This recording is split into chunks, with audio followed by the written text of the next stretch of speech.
বলবেন মানুষ না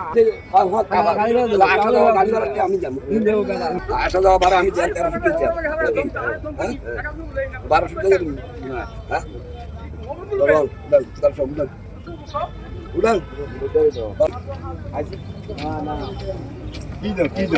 সুপ্রিয় দর্শক, সবাইকে স্বাগতম জানাচ্ছি। আমি স্বপন এসটি।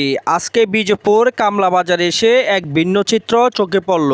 দূর থেকে দেখে মনে হতে পারে কেউ হয়তো কোনো অপরাধ করে বসে আছে, কিন্তু আসলে বিষয়টি সম্পূর্ণ ভিন্ন।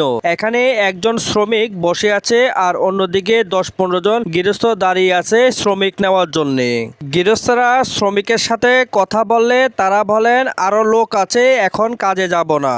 এইভাবে লোক আছে বলে বাহানা করে অনেক সময় বসে থাকতে দেখা যায়। পরে যখন কোনো গৃহস্থ বেশি টাকা দেওয়ার কথা বললে তখন আবার কাজে যেতে রাজি হয়ে যায়। বর্তমান ধানের মন হলো 700 টাকা, অথচ কামলার মজুরি হলো 1300 টাকা। তারপরও গৃহস্থরা নিরুপায় হয়ে বেশি টাকা দিয়ে শ্রমিক খুঁজছেন, কারণ মাঠের ধান পানি আর পচা থেকে বাঁচাতে দ্রুত কাজ করানো জরুরি। কিন্তু দুর্ভাগ্যের বিষয় হলো শ্রমিক নিতে এসে অনেক গৃহস্থে অসহায় অবস্থায় পড়তে হচ্ছে।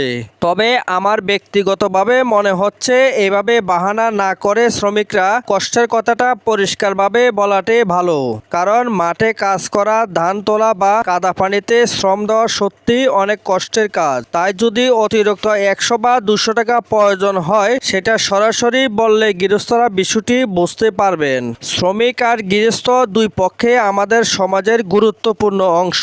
একে অপরের সাথে সুন্দর ব্যবহার ও পরিষ্কার কথা বললে এমন পরিস্থিতি অনেকটাই সহজ হয়ে যাবে। ধন্যবাদ সবাইকে। ভিডিওটা যদি ভালো লাগলে শেয়ার করে দিবেন।